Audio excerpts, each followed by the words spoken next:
Hello doctors, क्या हाल है। सब ठीक ही होगा। सही से चल रहा सब कुछ। अच्छे से पढ़ाई करो, खूब प्रैक्टिस करो। जो पढ़ लिया उसी को बार बार पढ़ो। मैं अपनी दूसरी वीडियो डाइजेस्टिव सिस्टम के पार्ट 2 और इसकी फिजियोलॉजी आपको बता रहा हूँ। ठीक है, ध्यान से सुनना। इसको आप एज ए ऑडियो भी यूज़ कर सकते हैं, एज ए वीडियो भी यूज़ कर सकते हैं। मैंने पूरी कोशिश की है कि मैं एनसीईआरटी की एक एक लाइन पे फोकस करूं और आपको भी बोलूँगा एनसीईआरटी की एक एक लाइन बहुत इम्पोर्टेंट है। ज़्यादा से ज़्यादा प्रीवियस ईयर्स के पेपर्स को प्रैक्टिस कीजिए और बायोलॉजी में अच्छा स्कोर करने की कोशिश कीजिए, क्योंकि ये बायोलॉजी का जो स्कोर है ये आपको सिलेक्शन दिलाएगा। ठीक है, okay. Now come to the physiology of digestion. इसमें हम देखेंगे कि इसमें दो तरह के प्रोसेस होते हैं, एक मैकेनिकल और एक chemical process. Okay, now comes to buccal cavity. It performs two major functions. Mechanical function is mastication of food and facilitates the swallowing. The teeth and the tongue, with the help of saliva, masticate and mix up the food thoroughly. Mucus in saliva helps in lubricating and adhering the masticated food particles into formation of bolus. By deglutition, the bolus passes down the pharynx and then into the esophagus. The bolus further passes down through the esophagus by successive wave of muscular contraction called peristalsis. Now, many a times it arises in our mind how the peristalsis acts or where it starts.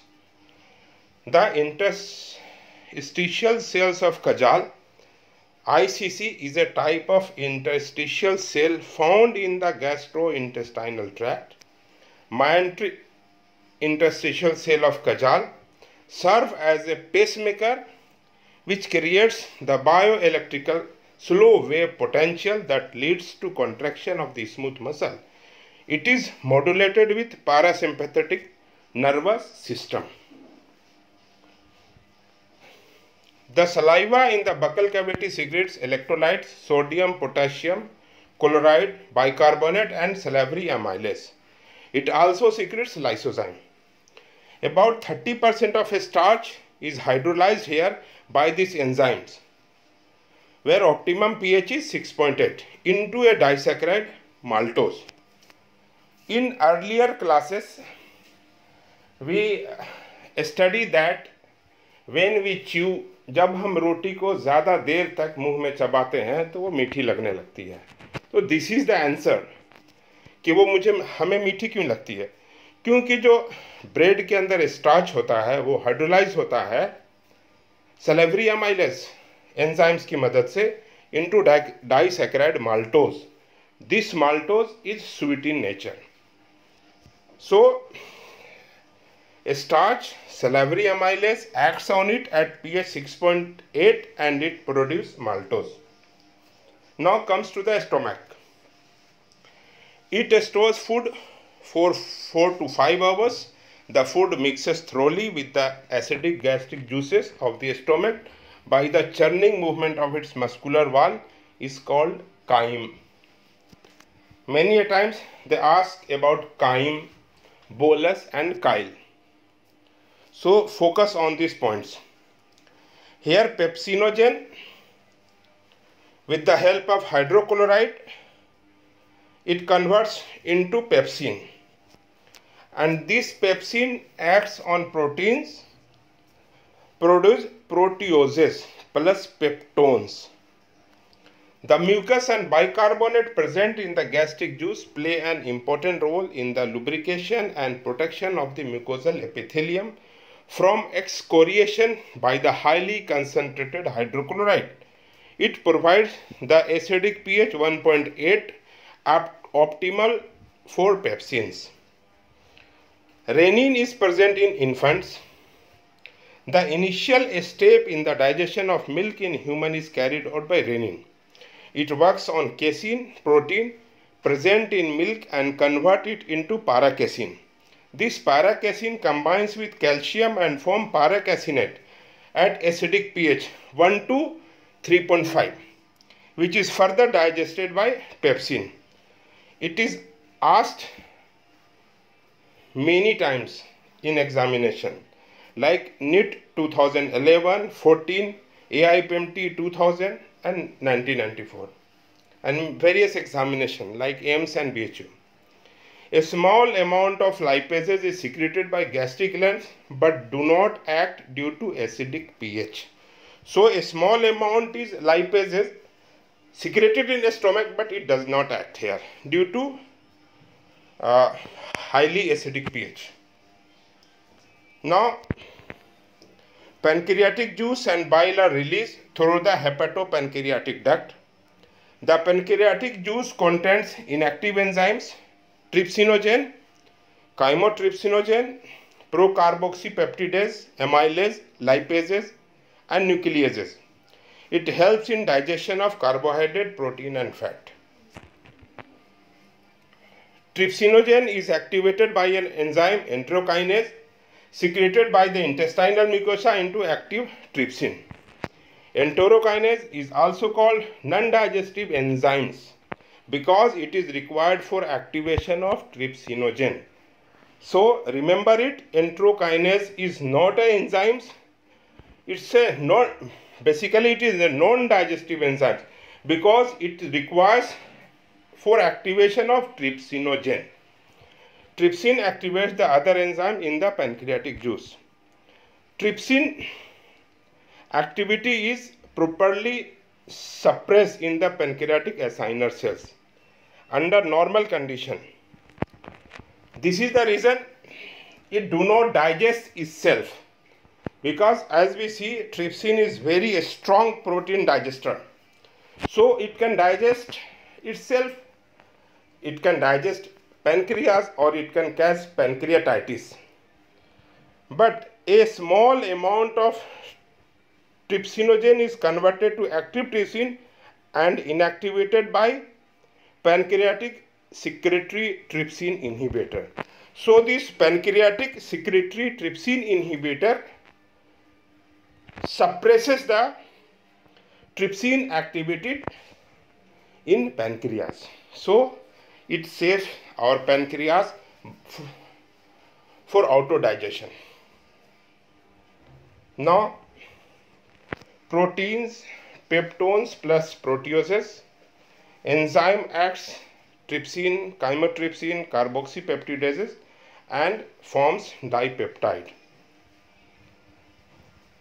Polysaccharide, on polysaccharide or starch, acts alpha amylase and it converts into disaccharides or maltose. On fats, lipases acts and convert into diglycerides, monoglycerides. Here nucleic acid is broken down by nucleases into nucleotides and nucleosides. Bile.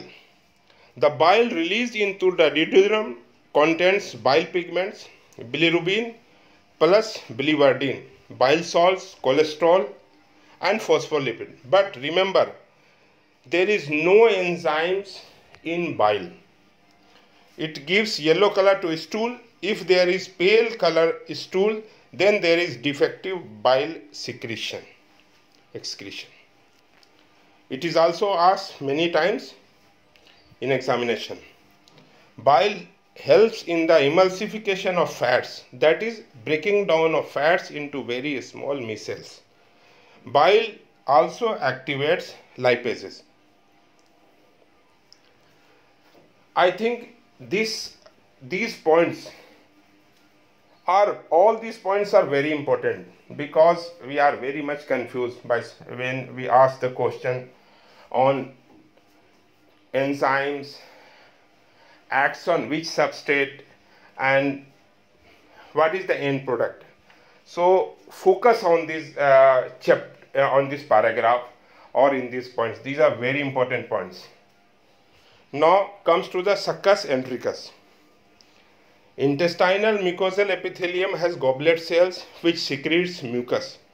The secretion of the brush border cells of the mucosa along with the secretion of the goblet cell constitute the intestinal juice, or it is called succus entericus. The intestinal juice contains a variety of enzymes like disaccharides, maltase, dipeptidase, lipases, nucleosidases. The mucus along with the bicarbonates from the pancreas protect the intestinal mucosa from the acid as well as provide an alkaline medium pH 7.8 for enzymatic activities. Brunner's gland, a submucosal gland in the duodenum, secretes alkaline fluids composed of mucin. It also secretes cholecystokinin secretin. Its secretion is above the sphincter of Oddi. It helps to neutralize the acidity of chyme. The enzyme in the succus entericus acts on the end product of pancreatic digestive juices.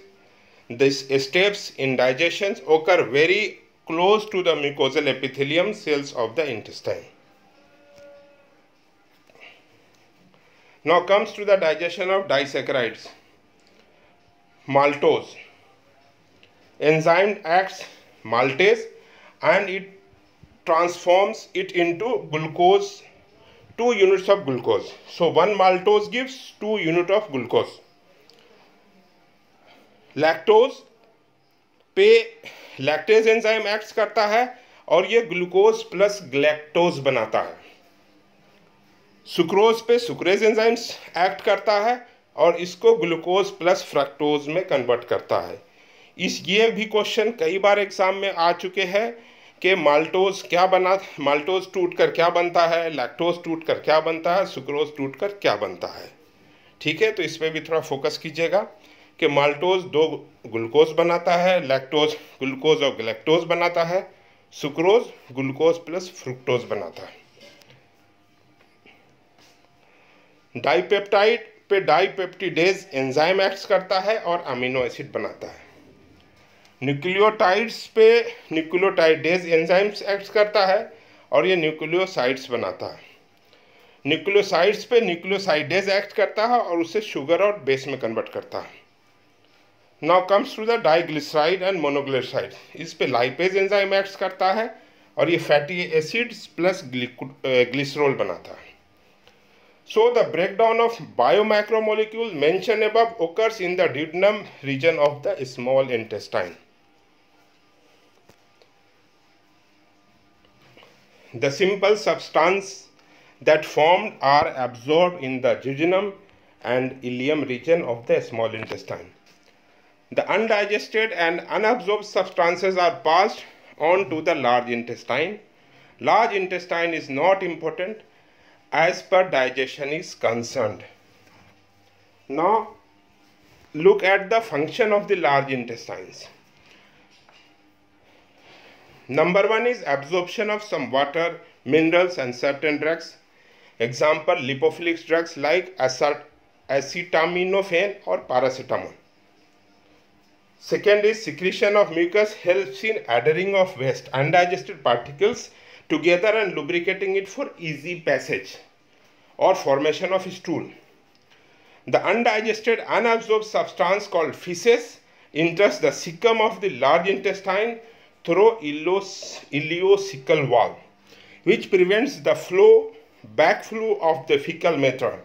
It is temporarily stored in the rectum till defecation. The activities of GI tract are under neural and hormonal control for proper coordination of different parts. The sight, smell and or presence of food in the oral cavity can stimulate the secretion of saliva. Gastric and intestinal secretions are also similarly stimulated by neural signals. The muscular activities of different parts of the alimentary canal can also be moderated by neural mechanism, both local and through central nervous system. Hormonal control of the secretion of digestive juices is carried out by local hormones produced by the gastric and intestinal mucosa. Now comes to the gastrin hormone. It increases secretion of gastric juice. Secretin hormones, it increases secretion of pancreatic juice and bile. GIP, gastric inhibitory peptide, it reduces the peristaltic movements. CCK, cholecystokinin, it increases secretion of pancreas, and this secretion causes secretion of pancreatic juice and bicarbonate. It also causes contraction of gallbladder. Enterogastrone, a hormone secreted by the duodenal mucosa when there is fatty food is in the stomach or small intestine. It is also thought to be released when sugars and proteins are in the intestine. It inhibits gastric movement and secretions, possibly by blocking the production or activity of gastrin, the hormone that initially causes this function. Now, we have seen all the hormones, all the enzymes which asked in the section of digestive systems. Many a times they ask calorific value of protein, carbohydrate and fat. Just look at it. 1 kilocalorie is the amount of energy required to raise the temperature of 1 kg of water by 1 degree centigrade. There is two types of calorific value. One is gross calorific value and other is physiological value. Gross calorific value is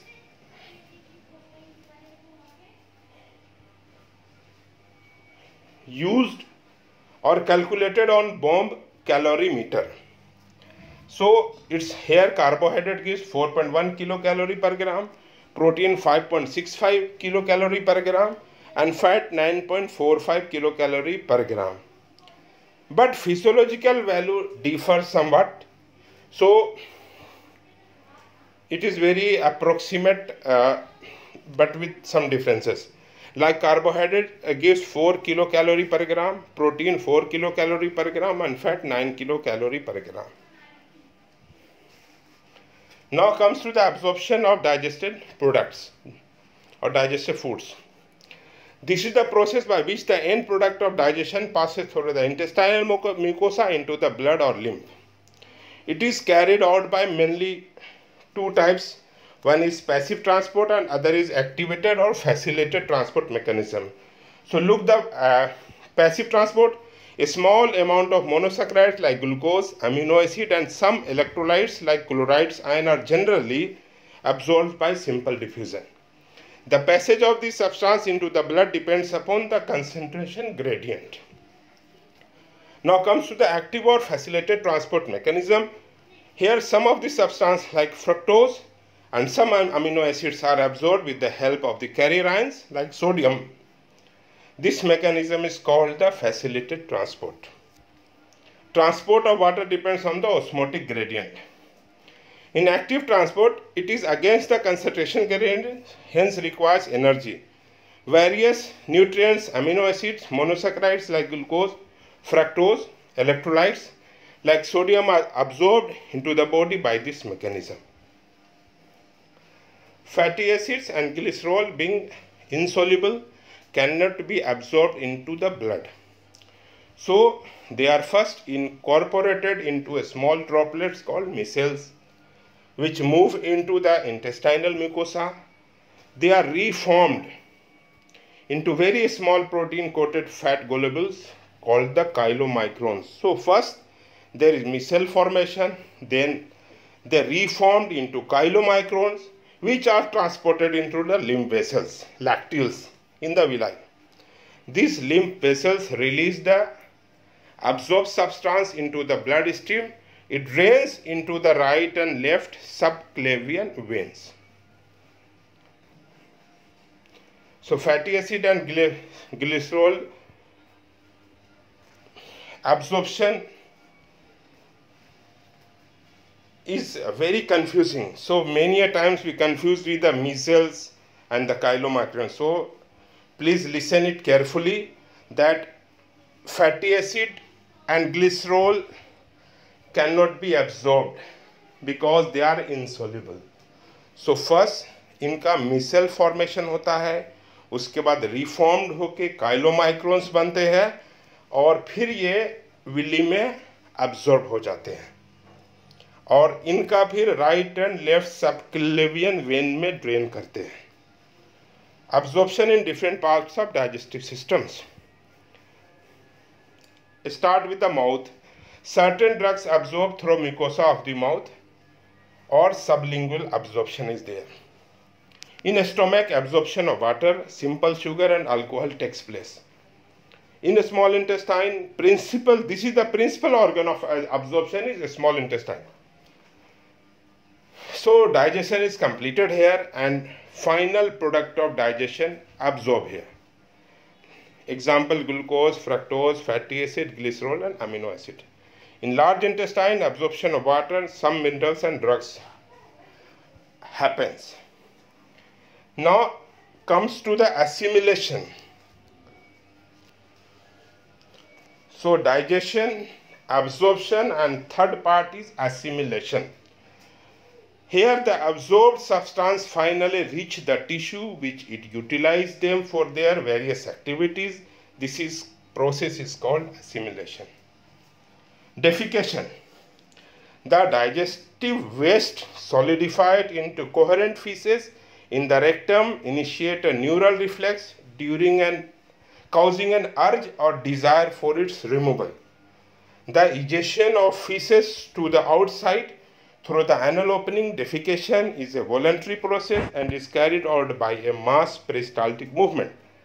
The internal sphincter is non-voluntary, external sphincter is voluntary in nature. Now there is a paragraphs regarding various diseases of digestive systems. So very common in India there is intestinal worms, jaundice, here is yellowing of sclera and skin. Basically it's a disease of liver and gallbladder. Vomiting is controlled by vomiting center in medulla. Diarrhea, the abnormal frequency of bowel movement and increased liquidity of the fecal discharge is known as diarrhea. Constipation, deficiency of fiber or roughage in diet leads to constipation. The feces are retained within the rectum as the bowel movement occur irregularly. Indigestion, anxiety and spicy food together in a normal person can lead to indigestion. Now some important points like protein, energy, malnutrition.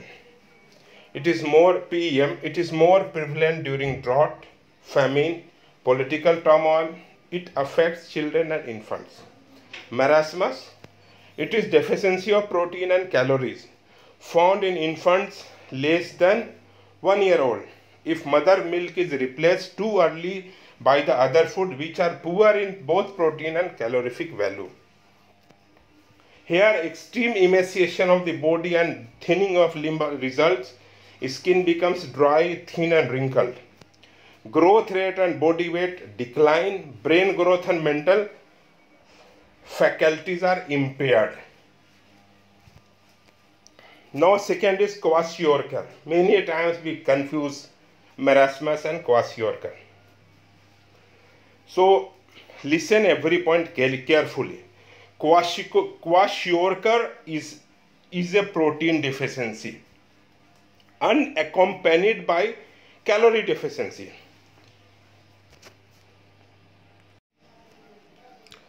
Now come to the kwashiorkor. It is protein deficiency unaccompanied by calorie deficiency. So here there is no calorie deficiency. It results from the replacement of mother milk by a high calorie, low protein diet in child more than 1 year old. there is extensive edema and swelling of body parts, wasting of muscles, decreased growth, slow brain development। तो बच्चों हम देखते हैं कि अक्सर ये जो marasmus और क्वाशियोरकर में हमें कन्फ्यूज़न होता है, इसके आंसर गलत होने का चांस होता है। तो मैंने जो अंदाज़ा लगाया, मेरास्मस समझो कि मरा हुआ है, बहुत ही कमज़ोर है, थिन है, इसमें प्रोटीन और कैलोरी दोनों डेफिशिएंसी है। क्वाशियोरकर में कैलोरी डिफिशिएंसी बिल्कुल नहीं है, इसमें प्रोटीन डेफिशिएंसी है। ये जो है 1 ईयर ओल्ड से कम कोई होता है, more than 1 year old kwashiorkor में होता है, और मेरास्मस में छोटे बच्चे ज़्यादा affect, less than 1 year old ज़्यादा अफेक्टेड होते हैं। और क्वाशियोरकर में आप देखेंगे कि एडिमा होता है, स्वेलिंग होता है बॉडी पार्ट्स का।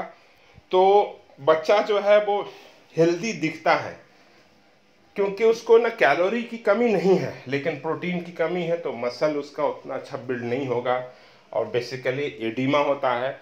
इसके वजह से वो हेल्दी दिखता है लेकिन वो कमज़ोर ही रहता है। अगर आपको मेरा ये वीडियो पसंद आया तो आप इसे लाइक और सब्सक्राइब कीजिए। Thank you.